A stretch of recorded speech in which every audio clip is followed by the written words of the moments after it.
stroll on the beach, and at first, it seems nothing's changed. Brazil's cliches endure.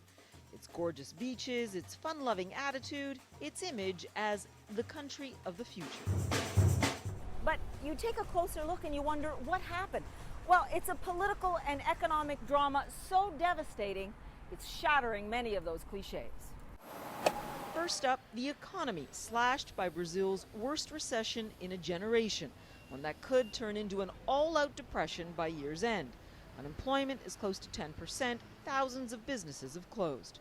Narciso Rocha has been running this Rio restaurant and bar for more than a half-century. He tells me, of course, we're living through a crisis, and the scope of it is the worst I've ever seen.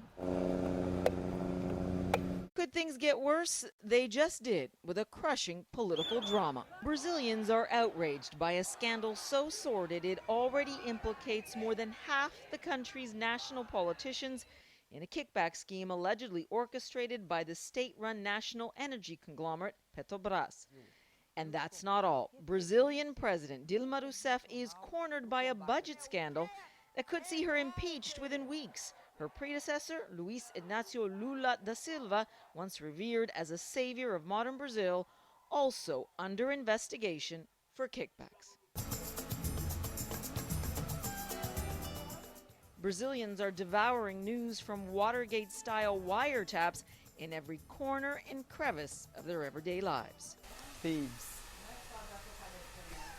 That's sad, but they're thieves. How can you guys cope? How will you cope? Embarrassing. Embarrassing. The whole thing. Embarrassing.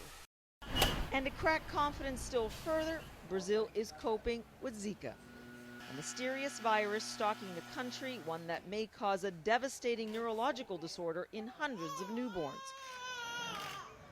In Brazil's already challenging favelas, there is fear. We're worried about the situation, she tells me, and we're trying to cope with it. So we have a country shattered by economic despair, demoralized by a political crisis, and plagued by Zika. And through all this, in just a few short months, Brazil welcomes the world for the Olympics. So we went to the Museum of Tomorrow, an Olympic legacy project. Incidentally, its construction also implicated in the kickback scheme, to find out how Brazilians plan to deal with it all. You're going to put it on pause. Yes, like pause and no Olympic Games and okay, we'll Start the circus again. yes. No, it's a mess. A mess and a reminder that even with the Olympics coming, Brazilians are struggling to hold on to those classic cliches that once made them so proud. Paula Newton, CNN, Rio.